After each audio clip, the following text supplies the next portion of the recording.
चुके हैं, वक्त हो चुका है न्यूज 18 प्राइम का। मैं हूं आपके साथ श्रुति श्रीवास्तव और इस वक्त बड़ी खबर आपको उत्तराखंड के हल्द्वानी से बता दें। सबसे बड़ी खबर, अवैध मस्जिद पर एक्शन के बाद सड़क पर बवाल मचा हुआ है। दंगाइयों पर गोली मारने के आदेश जारी कर दिए गए हैं। बनभूलपुरा में कर्फ्यू लगा दिया गया है और इलाके में भारी तनाव है। सरकारी जमीन पर मस्जिद बनी थी। पुष्कर सिंह धामी की हाई लेवल मीटिंग हो रही है।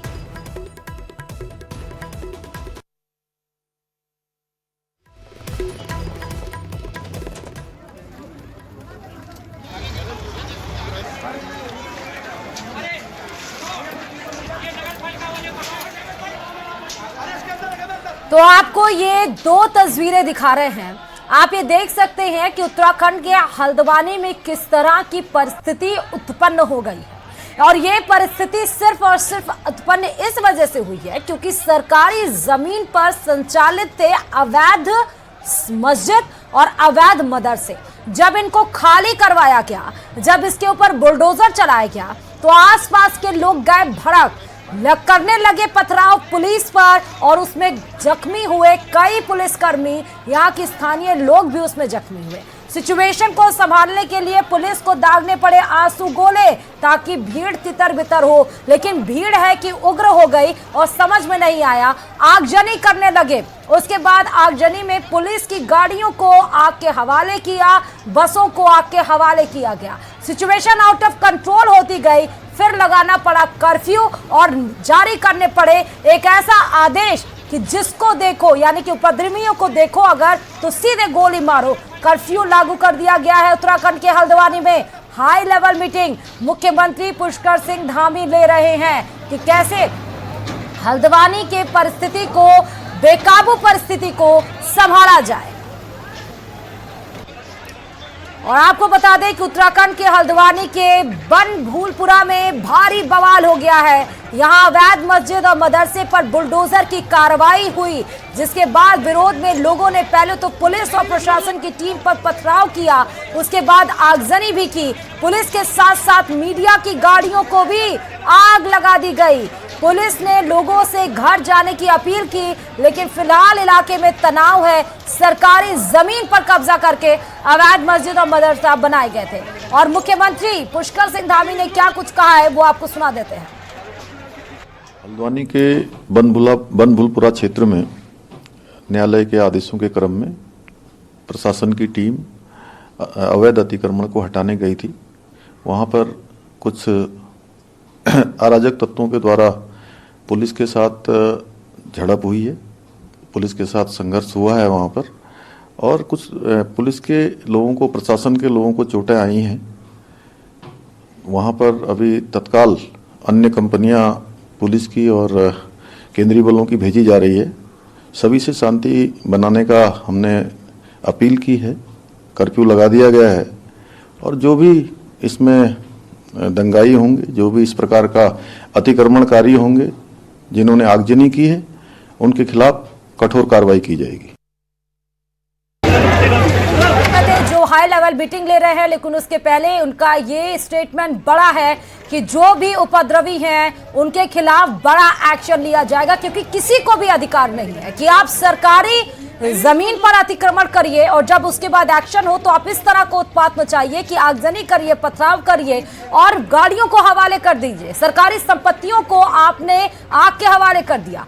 बताते चलें कि भू माफिया ने जमीन पर कब्जा किया था और करीब 10 दिन पहले नगर निगम ने भू माफिया के कब्जे से सरकारी जमीन को छुड़ाया था।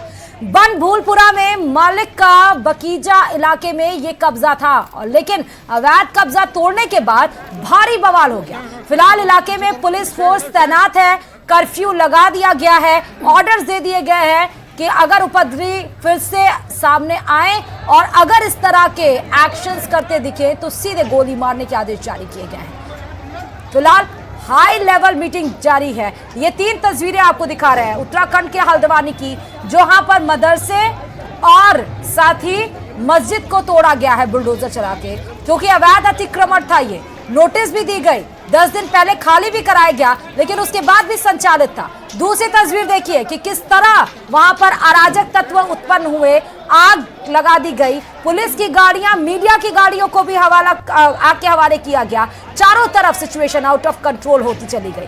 तीसरी खबर देखिए, तीसरी जो तस्वीर है वो अपने आप में अहम है कि एक तरफ पुलिस की फोर्स है, दूसरी तरफ वो अराजक तत्व है जो पुलिस के ऊपर पत्थर फेंक रहे हैं। पुलिस अपने बचाव में आंसू गैस के गोले दागने पड़े, लेकिन उस बीच में भी, उस पत्थरबाजी में भी पुलिस को चोटें लगी हैं। 10 पुलिसकर्मी घायल हुए हैं, एक महिला घायल बताई जा रही है और अभी भी सिचुएशन आउट ऑफ कंट्रोल है। वहां पर परिस्थिति तनावपूर्ण है।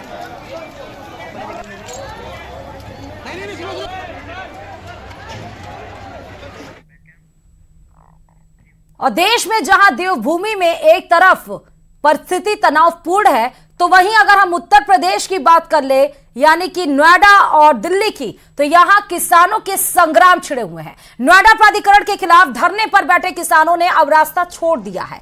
यह भी बता दें कि वो 5 घंटे से दिल्ली नोएडा बॉर्डर पर प्रदर्शन कर रहे थे। गुरुवार को किसान संगठन के अध्यक्ष सुखैर खलीफा ने कहा कि पुलिस कमिश्नर की तरफ से आश्वासन मिला है, हम लोगों ने 7 दिन में मांगे पूरी करने का समय दिया है। ऐसे में अब धीरे धीरे दिल्ली नोएडा के अलग अलग रास्तों पर जाम खुलने लगे हैं। हालांकि पूरी तरह से जाम खुलने में अभी थोड़ा समय लगेगा। एक हाई लेवल मीटिंग का गठन किया गया है। कमेटी में औद्योगिक मंत्री, IIDC chairman Manoj Singh, ACS SP Goyal, तीनों अथॉरिटी के सीईओ, सीपी और जनप्रतिनिधि शामिल रहेंगे। एनटीपीसी के लिए किसान पावर सेक्रेटरी और सीएमडी से बैठक करेंगे। किसान उठाकर अपने धरना स्थल सेक्टर 6 और सेक्टर 24 एनटीपीसी में किसान जाएंगे। किसानों की नाराजगी की वजह यह है कि उन्हें जमीन के बदले या तो मुआवजा नहीं मिला और उन्हें जिन्हें मिला भी है उन्हें उनकी मांग के अनुरूप नहीं मिला। इसलिए मुआवजे की मांग को लेकर 40 गांव के किसान सीधे दिल्ली नोएडा पर पहुंच गए और चारों तरफ चक्का जाम हो गया। अब हाई लेवल मीटिंग की जा रही है और आश्वासन 1 हफ्ते का दिया गया है। 1 हफ्ते के अंदर मांगे पूरी करने का आश्वासन किसानों को दिया गया।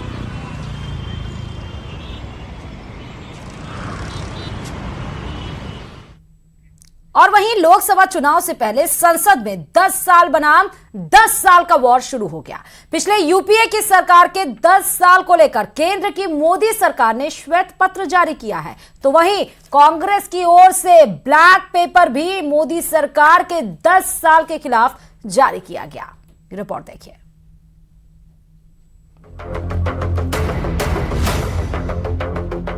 लोकसभा चुनाव बेहद नजदीक है, पर उससे पहले सरकार और विपक्ष के बीच एक नई चाल शुरू हो गई है। ये चाल है पेपर वॉर वाली। दरअसल केंद्र सरकार की ओर से पिछले यूपीए यानी 2004 से 2014 तक के 10 साल के शासनकाल के खिलाफ करीब 60 पन्नों का श्वेत पत्र जारी किया गया है, जिसमें कहा गया है कि यूपीए सरकार को एक स्वस्थ अर्थव्यवस्था विरासत में मिली। 10 साल में इकोनॉमी गैर निष्पादित बन गई, आर्थिक सुधार को गति नहीं दी गई, आर्थिक नींव को गंभीर रूप से कमजोर किया गया और बैंकिंग संकट से देश को बड़ा नुकसान है।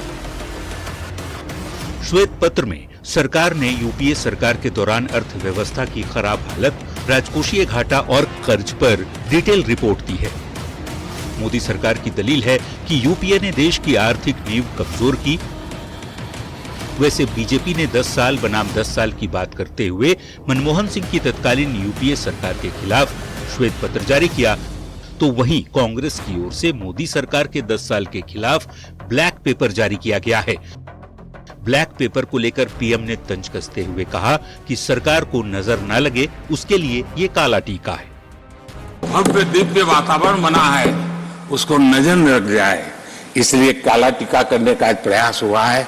मैं उसके लिए भी खड़गे जी का बहुत धन्यवाद करता हूं, ताकि इस हमारी प्रगति की यात्रा को कोई नजर न लग जाए। समझने वाली बात यह है कि 2004 से 2010 के बीच तक 10 साल मनमोहन सिंह देश के पीएम रहे। तब प्रधानमंत्री को सलाह देने के लिए एक एडवाइजरी कमेटी बनाई गई थी, जिसकी चेयरपर्सन सोनिया गांधी थी। अब नरेंद्र मोदी की सरकार 10 साल पूरे करने जा रही है। अपने तीसरे टर्म के लिए मोदी बेहद कॉन्फिडेंट हैं। ऐसे में लोकसभा चुनाव से पहले सरकार और विपक्ष के बीच संसद में लेटर वॉर शुरू हो गया। Bureau report, news 18। और इस बीच बड़ी खबर आपको बता दें कि बीजेपी की राष्ट्रीय मंत्री अलका गुर्जर को एक बड़ी जिम्मेदारी सौंपी गई है। जी हां, अलका गुर्जर को एक बड़ी जिम्मेदारी मिली है। राजस्थान, मध्य प्रदेश, लक्षद्वीप, गुजरात की जिम्मेदारी अलका गुर्जर के कंधों पर अब सौंपी गई है।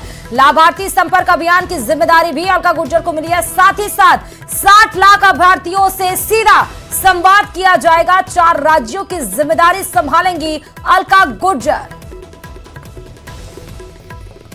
तो बड़ी खबर आपको बता रहे हैं, अलका गुर्जर को बड़ी जिम्मेदारी सौंपी गई है।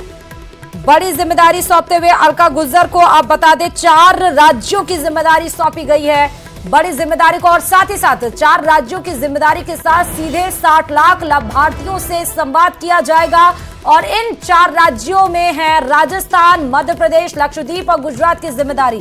बड़ी जिम्मेदारी के साथ अलका गुर्जर को अब एक बड़ा दायित्व भी संभालना पड़ेगा।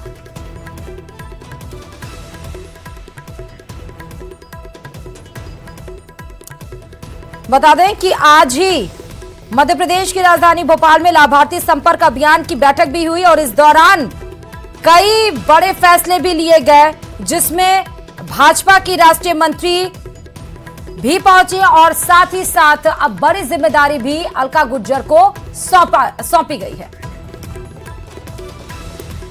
और पीएम नरेंद्र मोदी की जाति को लेकर विवादों को तूल एक बार फिर से दिया जा रहा है। कांग्रेस नेता राहुल गांधी ने कहा कि पीएम पैदा सामान्य परिवार में हुए थे, मगर फिर भी उन्होंने अपनी जाति को ओबीसी में शामिल कर लिया। राहुल के बयान पर सियासत बेहद गर्म हो गई है। रिपोर्ट देखिए।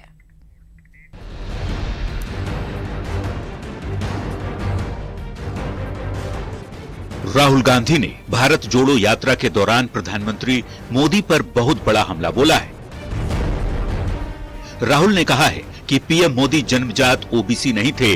पीएम बनने के बाद उन्होंने अपनी सामान्य वर्ग की जाति को ओबीसी में तब्दील कर दिया। हाल ही में प्रधानमंत्री मोदी ने कांग्रेस पर ओबीसी जातियों की अनदेखी का आरोप लगाया था, जिसके बाद राहुल गांधी ने चुनावी मौसम में प्रधानमंत्री की जाति का ही मुद्दा उठा दिया है। पीएम की जाति पर राहुल गांधी का तर्क भी जरा सुनिए।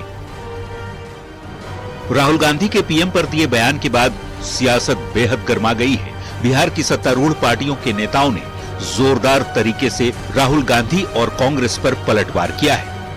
2014 में जब पहली बार नरेंद्र मोदी ने खुद को पिछड़ा वर्ग का बताया था, तो इस बयान के बाद भी विवाद हुआ था। तब कांग्रेस ने आरोप लगाया था कि मोदी ने सत्ता में आने के बाद अपनी जाति को अन्य पिछड़ा वर्ग में शामिल करा दिया।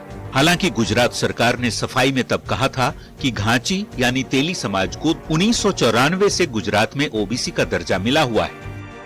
गुजरात सरकार की सफाई के बाद ये मामला शांत हो गया था, पर 2024 के चुनाव के ठीक पहले राहुल गांधी ने फिर से पीएम मोदी की जाति का मुद्दा उछालकर विवाद खड़ा कर दिया है। Bureau report, news 18। और ज्यादातर सियासी पार्टियां जहां किसानों को छलने का कोई मौका नहीं छोड़ती, तो वहीं बीजेपी किसानों के साथ गहरी प्रतिबद्धता दिखाती रही है, उन्हें सम्मानित करती रही है। प्रदेश की नई नवेली सरकार ने भी अपना वादा निभाया है। रिपोर्ट देखिए।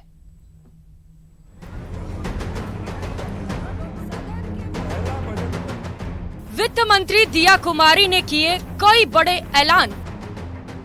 प्रदेश के अन्नदाताओं का रखा खास ध्यान। किसानों की मेहनत को सम्मान। अन्नदाताओं के चेहरे पर मुस्कान।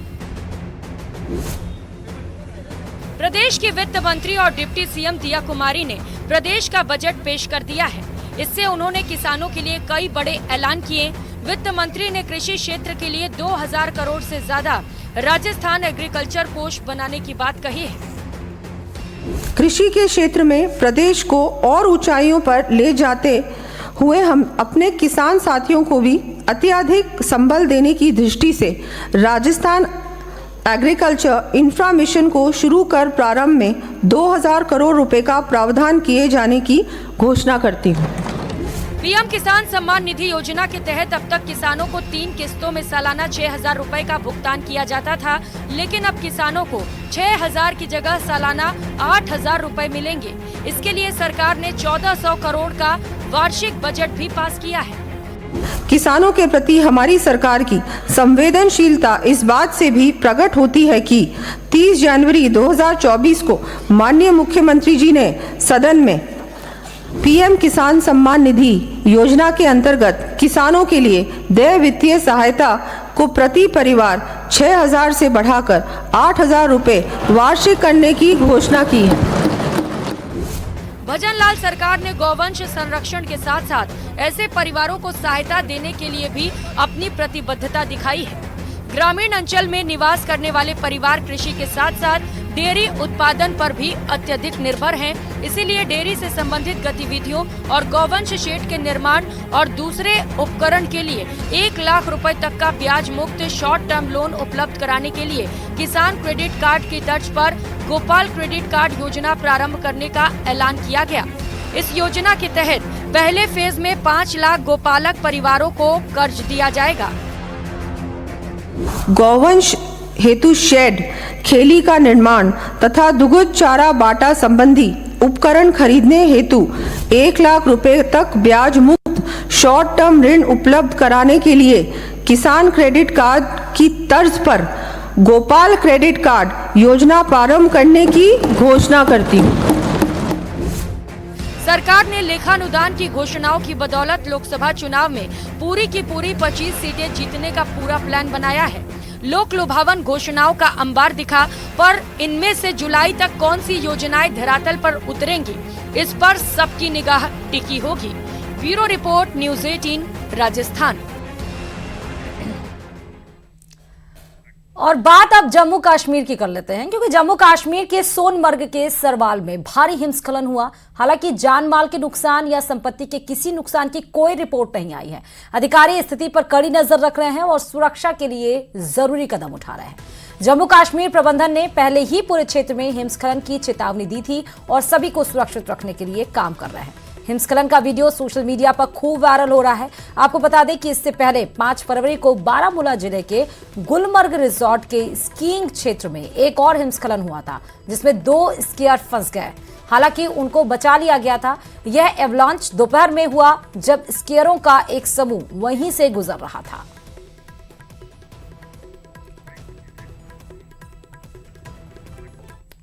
और अब फटाफट